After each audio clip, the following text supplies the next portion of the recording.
2,016,000. That's how many of one British 4x4 rolled off a single factory floor across 67 unbroken years. And that's not even the toughest story on this list. One of these 10 beat purpose-built rally cars from Porsche and Mercedes across the Sahara. Another was designed entirely in Britain and ended up built in France. A third only exists because a company ran out of steel. 10 of the most overbuilt 4x4s this country has ever produced, and the connections between them only make sense once you've seen where the list actually ends.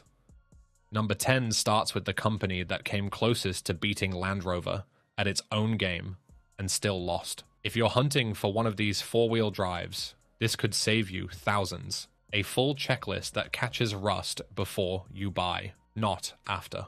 27 bucks. Scan the code or check the description. Number 10, Austin Gipsy. 21,208. That's the entire production run of a 4x4 built to be smarter than the Land Rover. Not tougher, smarter. British Motor Corporation built the Gipsy from 1958 to 1968, specifically to beat Rover at its own game, and on paper, they nearly did. Every Gipsy rode on a suspension system called Flexitor, independent at all four corners, using rubber in torsion instead of springs or dampers. It was a decade ahead of the leaf-sprung Land Rover parked next to it in the showroom, and it worked.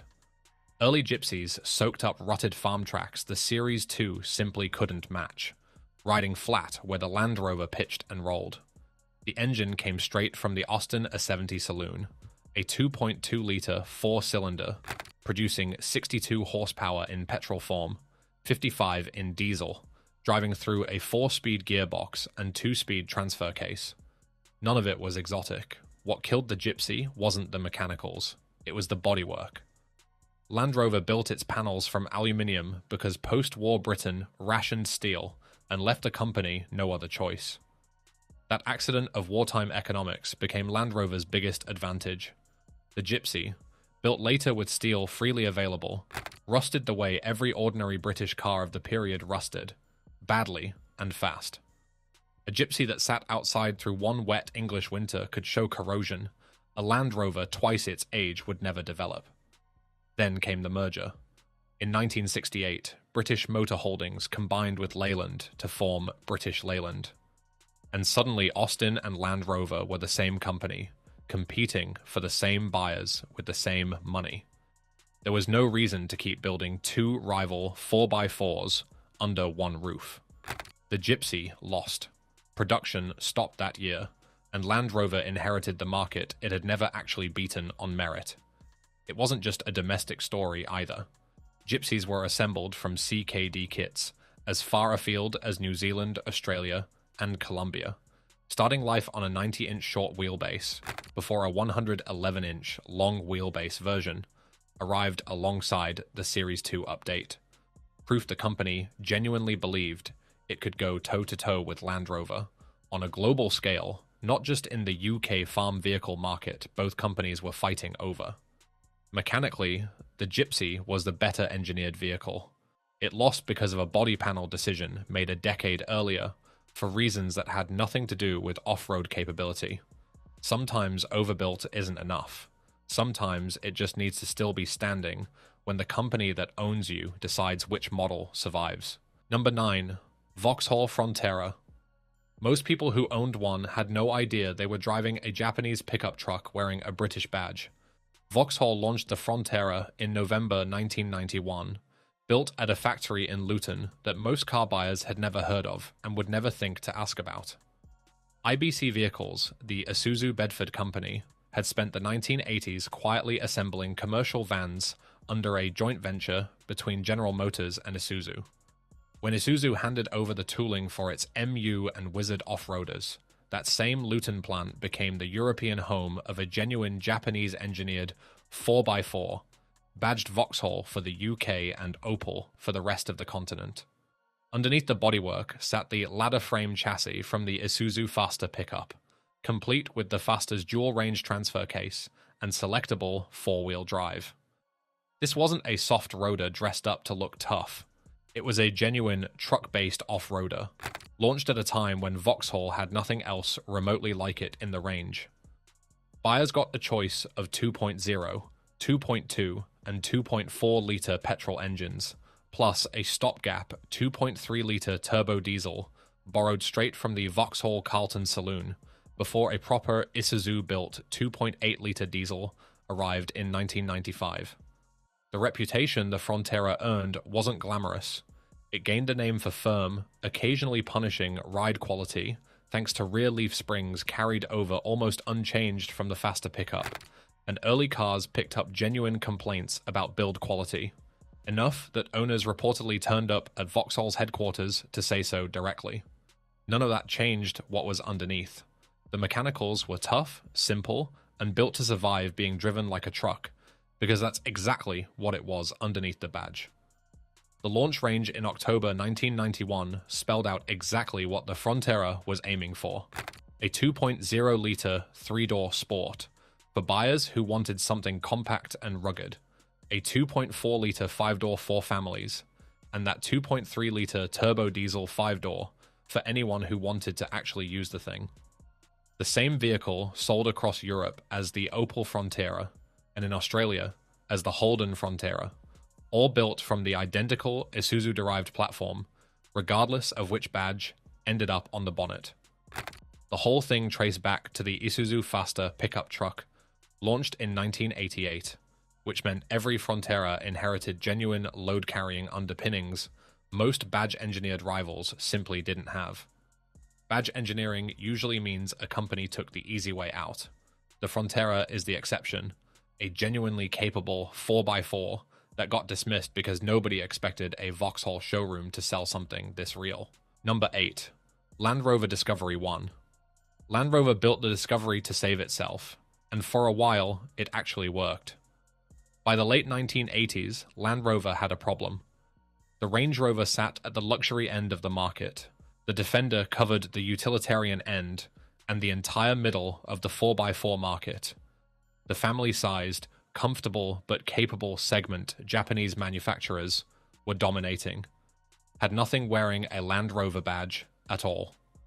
The answer, developed under the codename Project J, borrowed the Range Rover's chassis, its coil-sprung suspension, and its permanent four-wheel drive system, then wrapped it all in a cheaper, boxier body with a raised roofline and stepped alpine windows that became an instant design signature. It launched at the Frankfurt Motor Show in September 1989 as a three-door only, with the five-door arriving a year later to catch the buyers who actually needed the extra doors. Power came initially from the 200 TDI diesel, an engine that would go on to develop a reputation for outlasting the vehicles built around it. Then came Camel Trophy. Land Rover had already supplied the event since the early 80s, but starting in 1990, the Discovery became the vehicle. The one competitors fought through Borneo, Siberia, and the Amazon, in matching sand-glow yellow paint, roof racks, and snorkels. It held that role every single year from 1990 through 1997, longer than any other single Land Rover model across the event's entire run before Land Rover's involvement ended in 2000. That 8-year stretch did more for the Discovery's reputation than any advertising campaign could have. That stepped roofline wasn't just styling either. The raised rear section gave rear passengers genuine headroom the flat-roofed Range Rover couldn't match, and the alpine windows built into the upper corners of the roof gave a clear view up and out.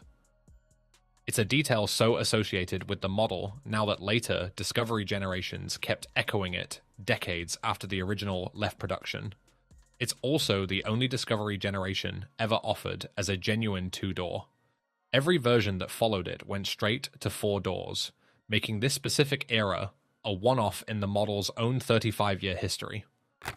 The Discovery is widely credited with keeping Land Rover financially viable through the early 90s, filling a gap the company had ignored for decades, and doing it with a vehicle genuinely capable of the abuse Camel Trophy handed it. If the Defender is the vehicle people romanticize, the Discovery is the one that actually paid the bills, long enough for that romance to survive.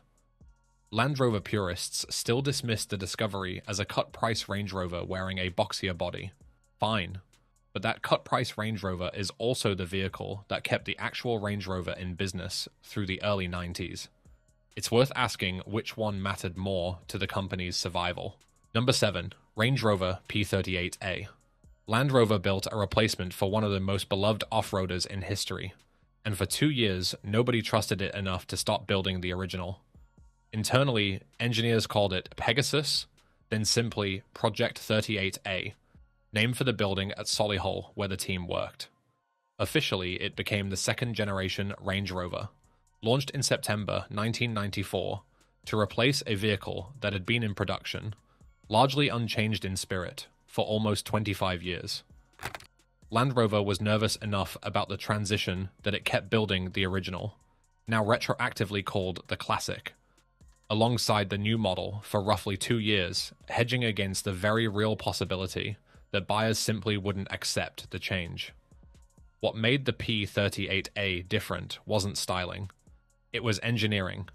Every P38A rode on electronically controlled air suspension, letting the driver raise ground clearance for off-roading or drop the whole vehicle for stability at motorway speeds, all controlled from a dashboard switch instead of a mechanical setting. Power came from Rover's familiar V8, now offered in 4.0 and 4.6-litre forms, or a 2.5-litre straight-six turbo diesel, sourced from new parent company BMW, who had acquired Rover Group that same year. The gamble on air suspension mostly paid off technically. It didn't pay off in longevity of reputation. British television presenter Jeremy Clarkson famously nicknamed the P38A the London Taxi for its resemblance to the Metrocab, and today it holds the distinction of the shortest production run of any Range Rover generation, before or since, just 8 years, replaced in 2002. The air suspension system alone offered 5 distinct height settings: access for easier entry and exit, motorway, which lowered the whole vehicle for stability at speed, standard, off-road, and an off-road extended mode that only the electronics could trigger automatically, reserved for moments the underside was genuinely at risk of grounding out. It rode on the same 108-inch wheelbase as the long wheelbase Classic before it, paired with a ZF 4-speed automatic gearbox carried over almost unchanged. The range-topping 4.6-litre V8 pushed output to 225 horsepower, a genuine step up from anything the outgoing Classic had ever offered from the factory. Whether the P38A was a genuine engineering leap that just got unlucky with timing and nicknames, or Land Rover was right to hedge its bets by keeping the Classic in showrooms at the same time, depends on who's telling the story. The company clearly wasn't sure either. Number 6. Bowler Wildcat / Nemesis. A car with almost no Land Rover parts left, wearing Land Rover Defender axles, entering the world's hardest off-road race, and beating most of the factory teams that built it. Drew Bowler started modifying a Land Rover Series 1 for competition back in 1985, working out of a family farm in Derbyshire with 8 employees. What began as one man's rally car eventually became Bowler Off-Road, and by 2000 the company had moved past modifying Land Rovers entirely. The Wildcat 200 was Bowler's first ground-up creation, a completely new tubular space-frame chassis on a 106-inch wheelbase, wrapped in lightweight fiberglass panels, with reinforced Land Rover Defender live axles as essentially the only carryover component. Buyers could specify anything from a diesel for endurance to a full 5.0-litre Rover V8, producing enough power to hit 60 miles per hour in under 5 seconds, quicker than an Aston Martin DB7 of the same era, in a car that could also survive the Sahara. Bowler entered its first Dakar rally in 2000. By 2005, the tiny Derbyshire outfit had grown into the second largest factory team at the entire event, with the highest finishing rate of any manufacturer on the grid, a genuine giant killer, built by a company that started with 8 people on a farm. Only 67 Wildcats were ever built, making it Bowler's most successful model by volume, despite that tiny number, and Richard Hammond's Top Gear feature on the car turned it into a household name among people who'd never watch a rally raid. The Wildcat's manufacturing rights sold to QT Services in December 2007. The same year Bowler replaced it with the independently sprung Nemesis, built for a 2008 Dakar entry that was ultimately cancelled over security threats along the route. The Nemesis borrowed its grille, headlights, and rear lighting straight from the Range Rover Sport, giving Bowler's race car a genuine family resemblance to a showroom Land Rover product for the first time since the company left the original Series 1 platform behind entirely.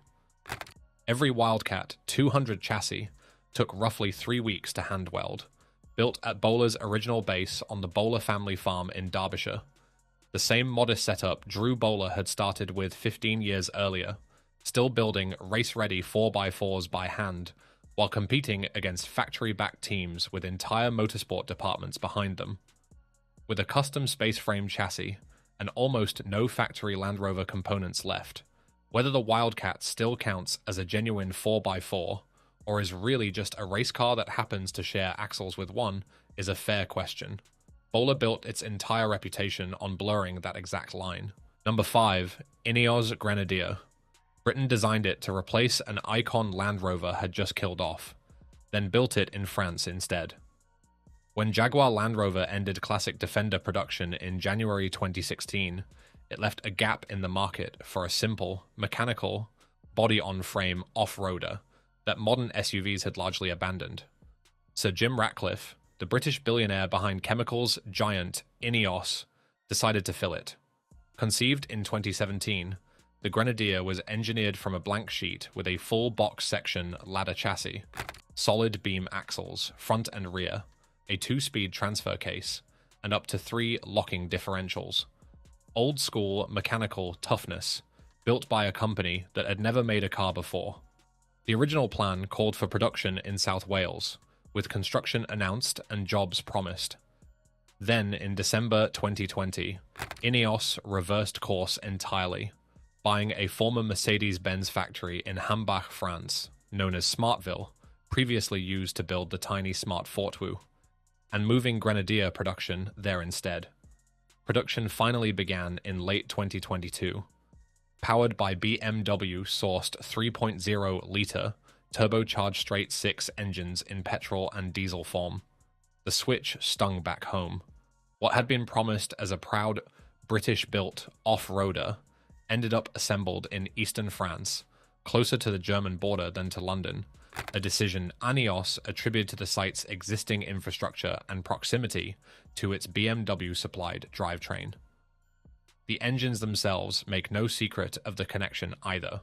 A 3.0-litre turbocharged straight-six producing 282 horsepower and 332 pound-feet of torque, mated to an 8-speed automatic gearbox, both sourced directly from BMW's own parts bin.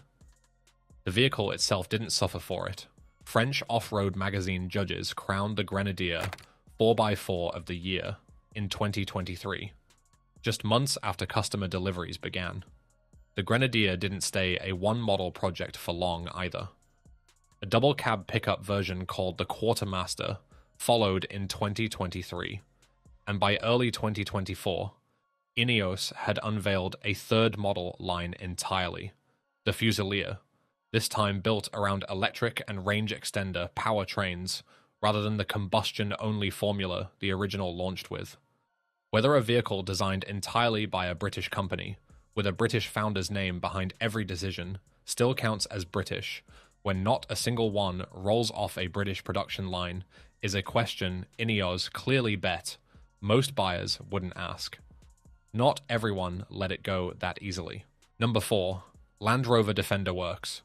Land Rover killed the Defender in 2016, then 2 years later built the fastest, most powerful version of it that had ever existed.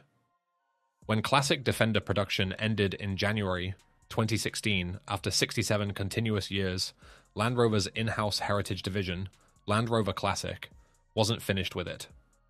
To mark the marque's 70th anniversary in 2018, the team took late production 90 and 110 Defenders and rebuilt them almost from the ground up, dropping in a 5.0-litre naturally aspirated V8 producing 405 PS and 515 Newton meters of torque, more than triple the output of the standard diesel Defender it replaced.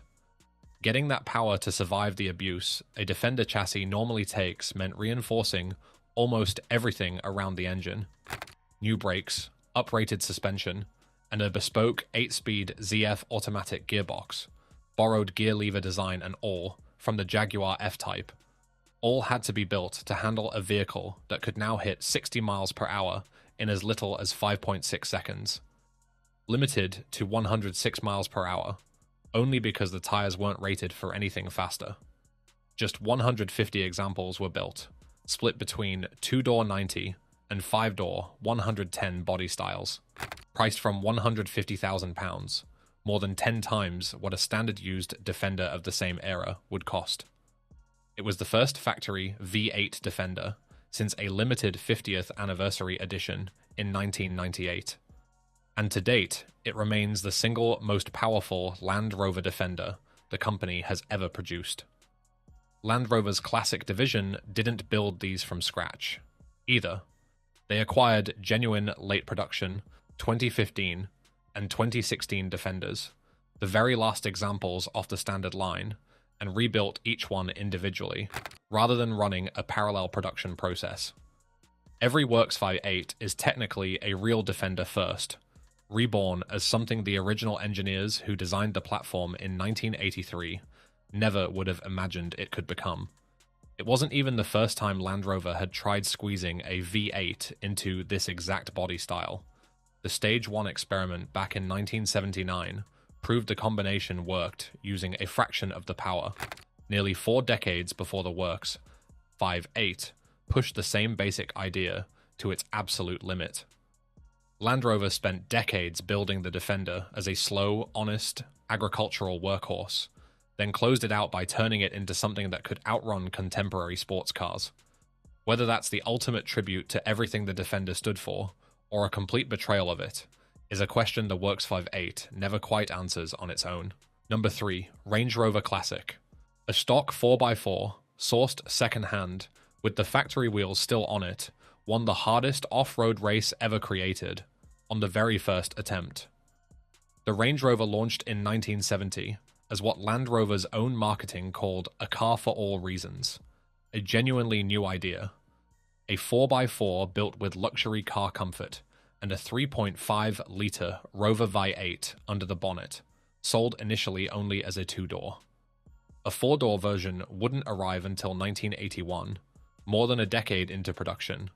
Once demand made it obvious 2 doors were limiting sales, far more than anyone at Solihull had originally planned for. Over its 26-year production run, it would become the first 4x4 to offer anti-lock brakes, the first with electronic traction control, and the first with fully automatic air suspension. Technology that's standard on nearly every luxury SUV built today. None of that mattered as much as what happened in the Sahara. When the very first Paris-Dakar rally set off from Paris on Boxing Day, 1978, French Powerline supervisor Alain Genestier entered a second-hand Range Rover with almost no modifications. 3 racing bucket seats, a second fuel tank, steering dampers, and a winch that reportedly was never even used.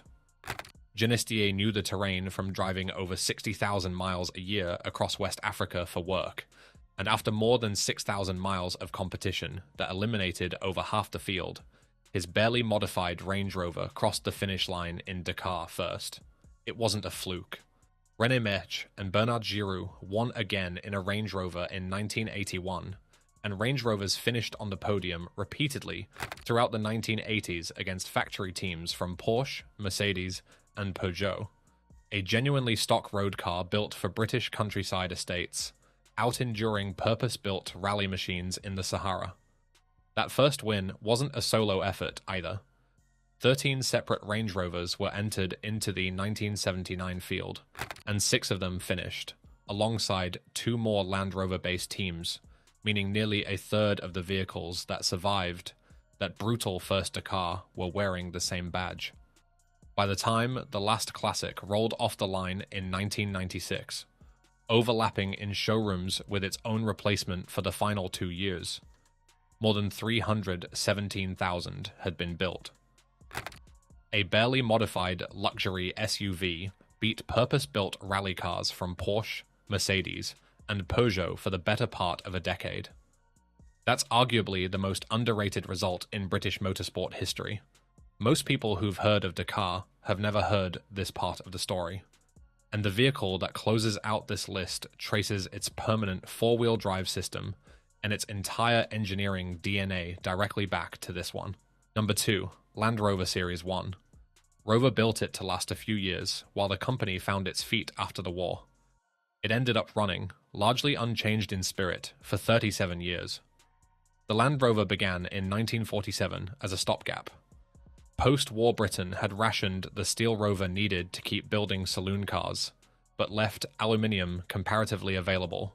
So when Works director Maurice Wilks sketched out a rugged farm vehicle inspired by the war surplus Jeep he used on his own land, the resulting prototype got an aluminium body, almost by accident. That wartime supply shortage became the vehicle's defining advantage. While steel-bodied rivals like the Austin Gipsy rusted away within a decade, Land Rover's aluminium panels simply didn't. The Series 1 launched at the Amsterdam Motor Show in April 1948, riding an 80-inch wheelbase with genuinely unusual four-wheel drive for the era, permanently engaged through a freewheel mechanism on the earliest cars, rather than selectable like almost everything else on the market. It sold as a light agricultural tool, initially with a modest 1.6-litre petrol engine, producing around 50 horsepower, upgraded to a larger 2.0-litre unit as demand for more power grew through the early 50s. Farmers used it to power threshers straight off the engine's power takeoff. Nobody involved expected it to still be in production decades later. The Series 2 arrived in 1958 with a wider track and more rounded bodywork, running until 1971. The Series 3 followed, refining the formula further with an all-synchromesh gearbox and a plastic dashboard-mounted grille, staying in production until 1985. Across all 3 generations, the core formula barely changed. Leaf-sprung suspension, selectable four-wheel drive, and a body that could take genuine abuse without rotting away underneath its owner. The formula kept expanding almost every year without ever really changing its bones. A long wheelbase, 107-inch version arrived in 1954 for buyers who needed more load space, and in 1956, Land Rover introduced the world's first four-door, four-wheel drive station wagon, a genuinely new vehicle category that competitors spent years trying to catch up to. By the time the series name retired in 1985, Solihull had built the foundation for what would eventually become over 2 million Land Rovers and Defenders combined, all tracing back to one aluminium-bodied prototype built to bridge a few lean post-war years. What replaced it in 1983 didn't reinvent that formula.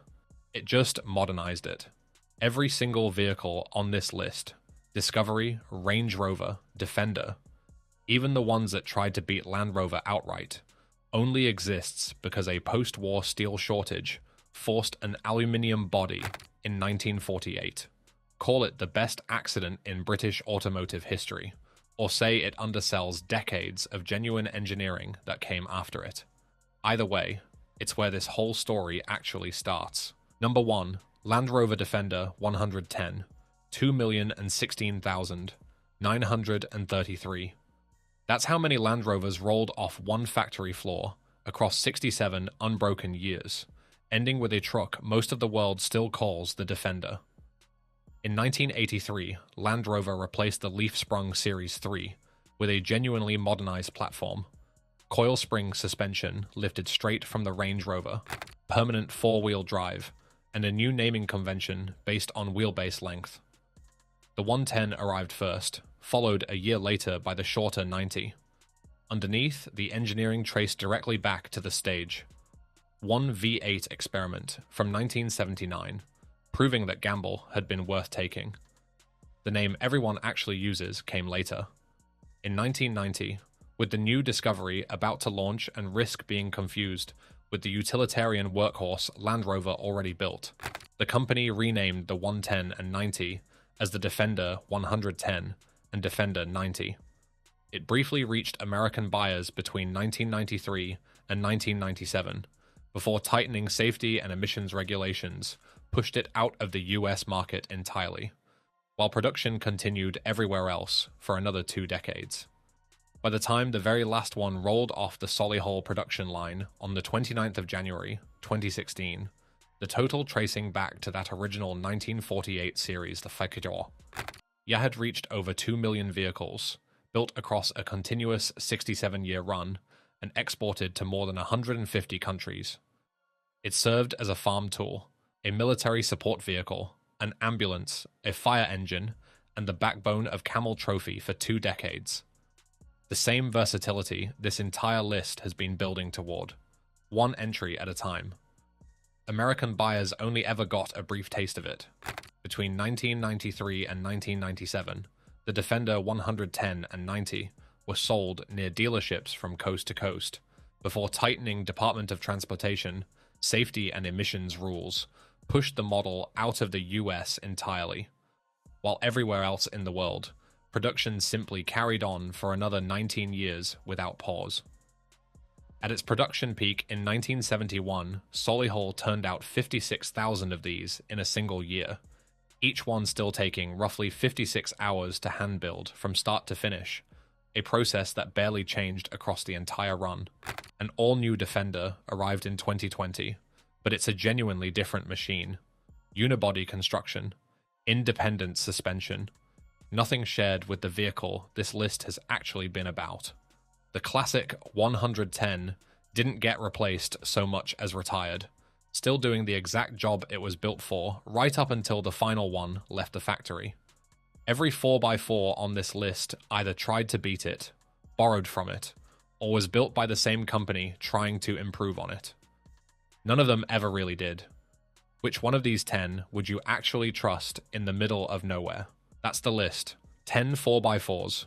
One country, every one of them built to survive somewhere most vehicles simply can't. The name at number 1 built the entire genre. This list exists to celebrate, and it did it without ever really changing.